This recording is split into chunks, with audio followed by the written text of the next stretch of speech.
Welcome to the newest episode of Beatin' and Bangin'. I'm your host, Kyle Dalton. In today's episode, we're going to pay a visit to America's heartland for a recap of the weekend's races at Iowa Speedway, including media availabilities, where Bubba Wallace made some revealing remarks about his wife and her not being happy with him for his behavior after a recent race. And he detailed his friendship with Ryan Blaney and how it's provided inspiration. That discussion took an interesting turn when the 2311 racing driver talked about how he used to kick the Team Penske driver's butt when they were kids. And of course, Blaney couldn't help but hilariously fire back when he was asked about the matter. Plus, we'll talk about Saturday's Xfinity Series race and Austin Dillon's day in particular, substituting for Austin Hill and the Richard Childress Racing 21 car, and how it didn't go as planned from the start.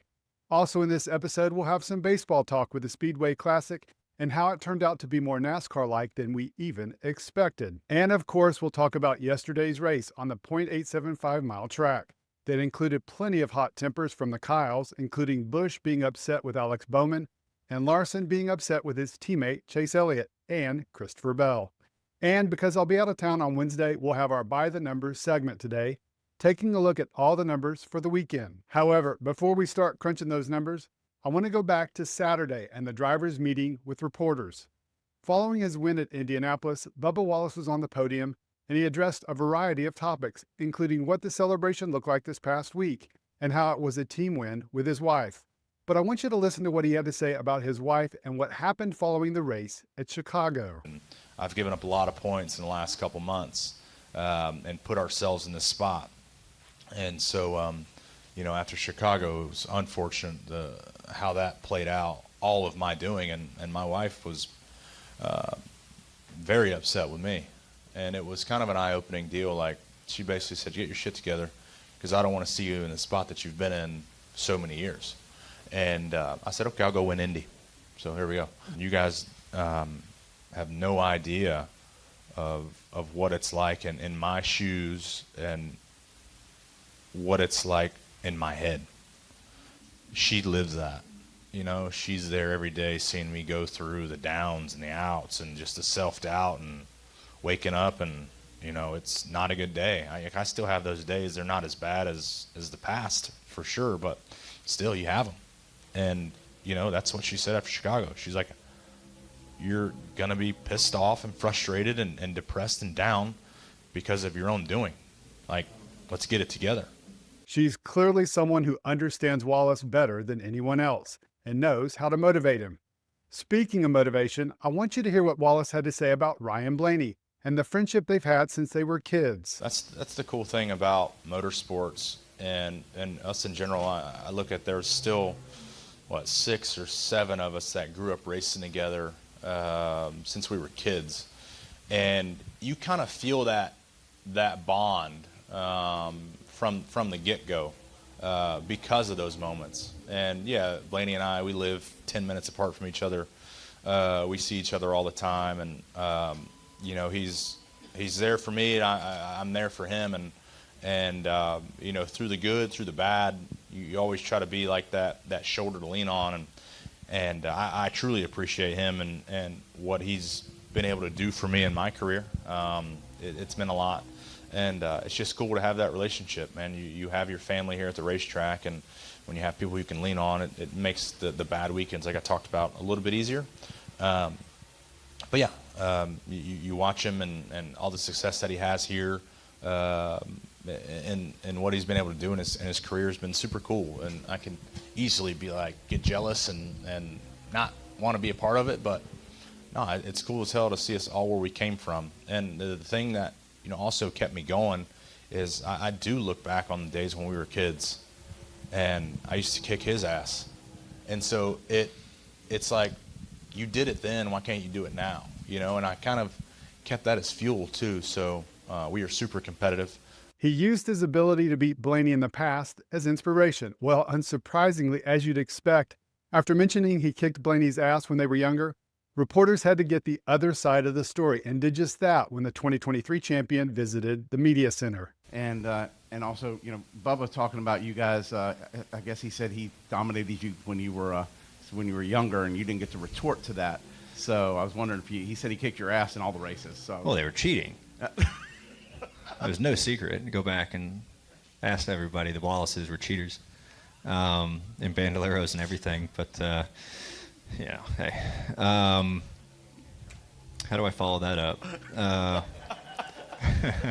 I will say he did kick my butt pretty bad. They were really good in like bandos and legend cars, and they were always the car to beat.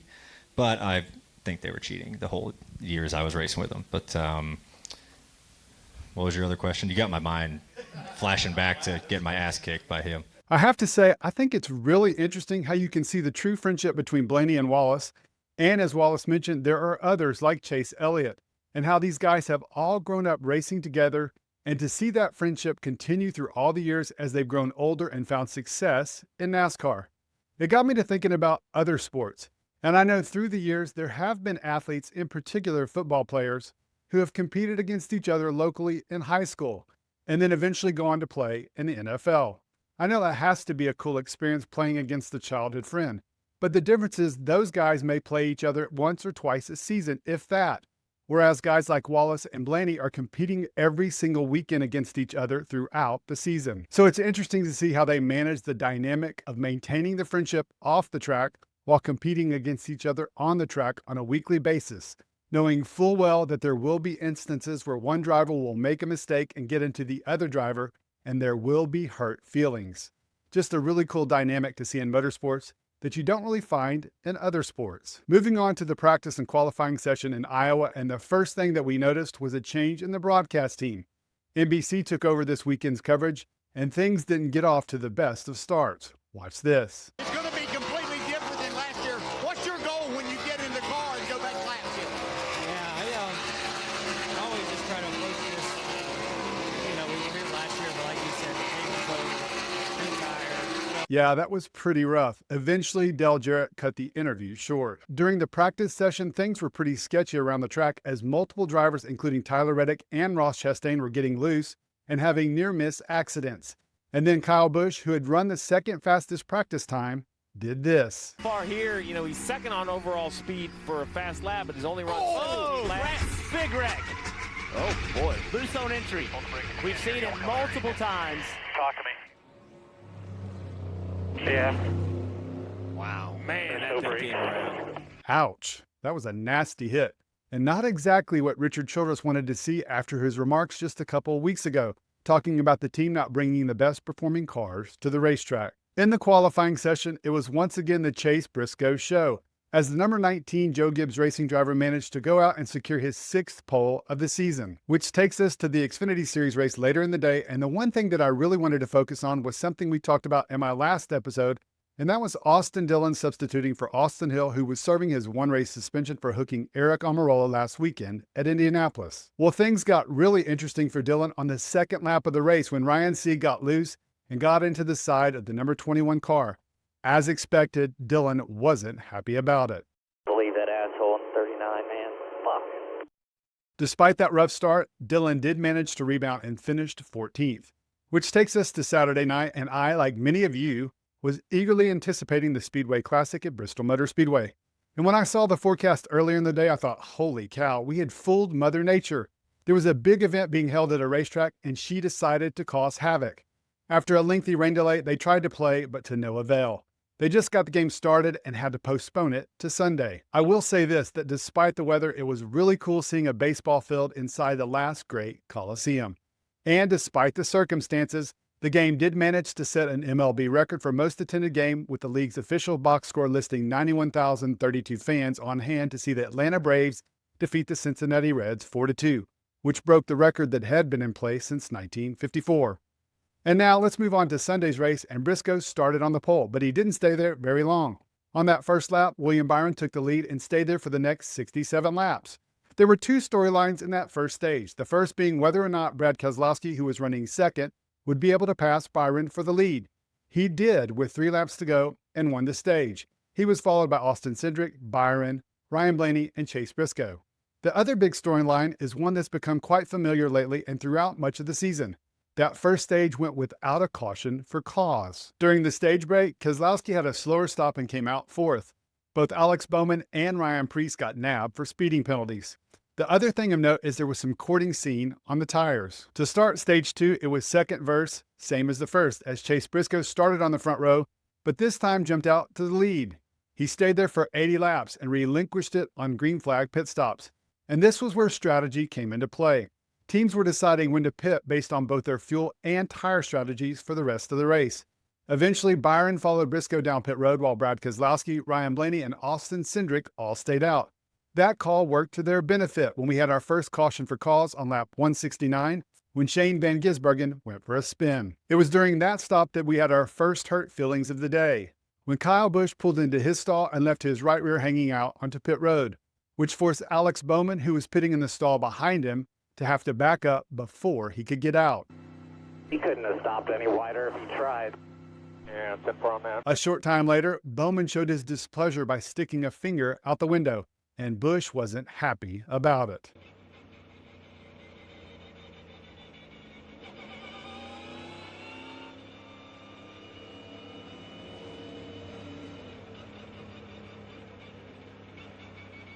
Go tell the 48 to fuck off.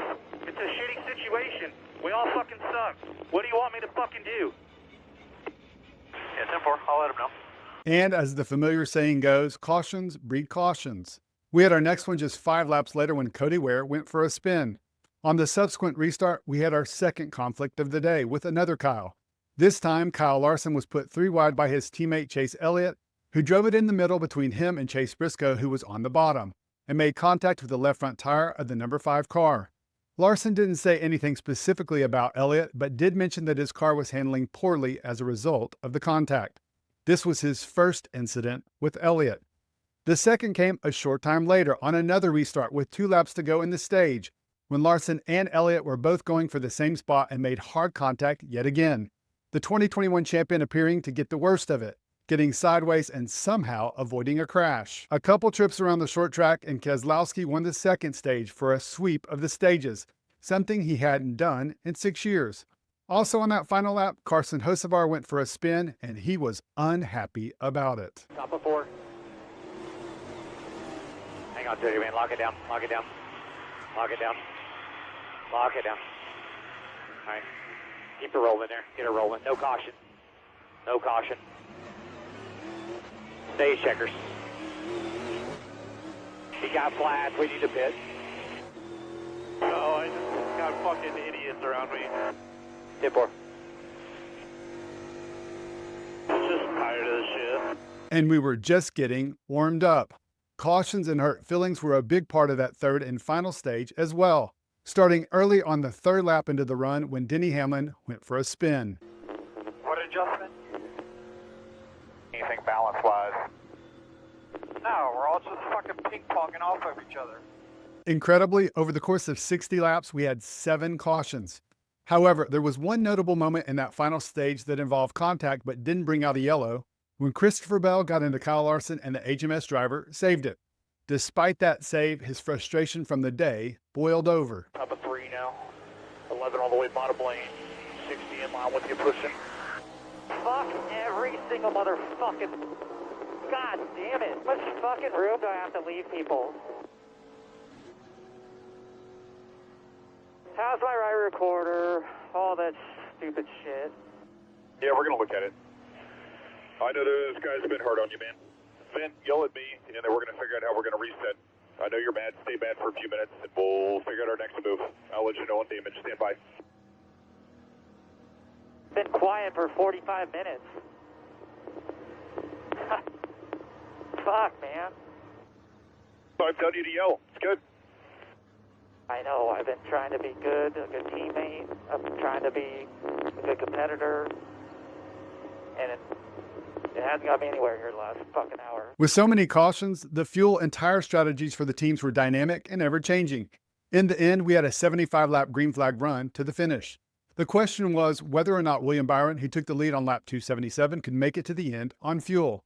The 24 team radio expressed concern up until the very end, but the 27-year-old, who hadn't won since the season-opening Daytona 500, held off the challenges of Chase Briscoe and Brad Keselowski to win the race. Following Byron were Briscoe, Keselowski, Ryan Blaney, and Ryan Preece.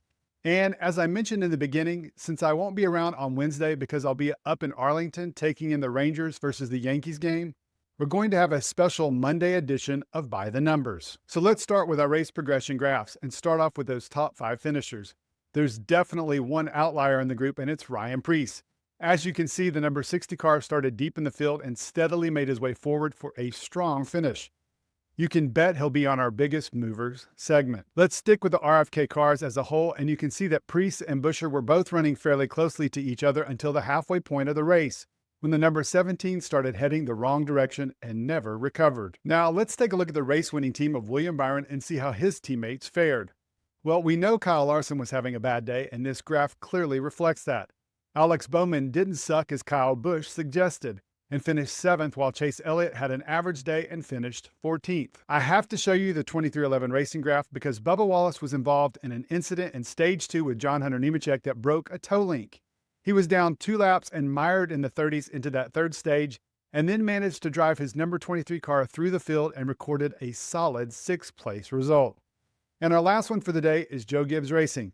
Outside of Chase Briscoe and his runner-up result, it was a challenging day for the 4-car organization with no one else recording a top 15. And now let's take a look at our biggest movers on the day, starting with those heading in the wrong direction. As expected, Kyle Larson was the biggest loser on the day with all of that contact. He dropped from 3rd to 28th and lost 25 spots on the day. Michael McDowell lost the second most spots at 14, and there was a tie for 3rd with Justin Haley, Denny Hamlin, and Zane Smith all losing 13 positions in the race. Conversely, those heading in the right direction was the aforementioned Bubba Wallace, whose final run was more impressive than his overall move for the day when he gained 9 spots. That was the same number as Eric Jones and Alex Bowman. John Hunter Nemechek picked up 14 positions on the day, and next up was Ross Chastain and Kyle Busch, who both gained 17 positions.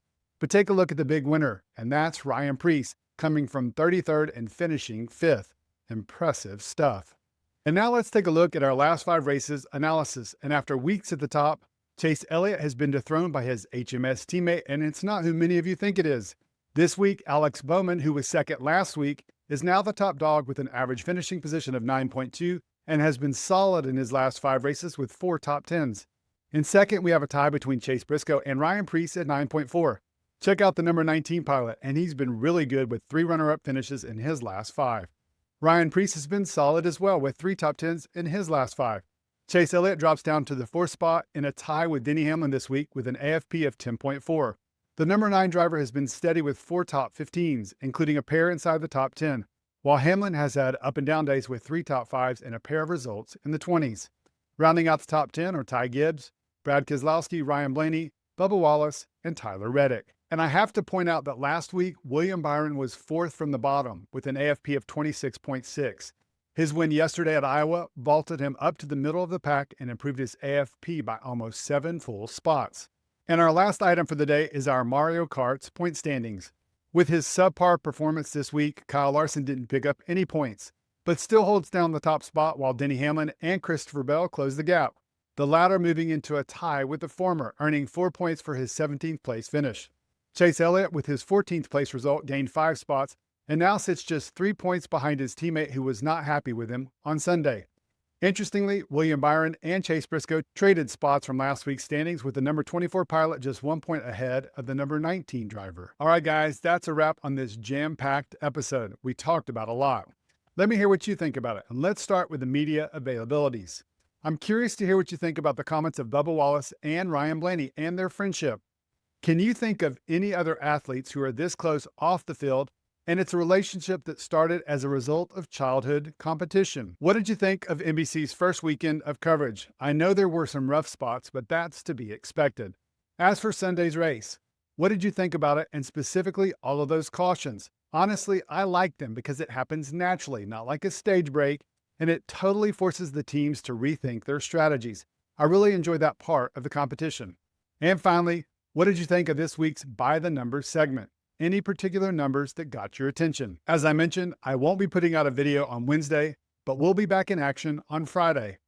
Thanks again for checking out the latest episode and supporting the channel. I really and truly appreciate it and hope you have a great rest of your day.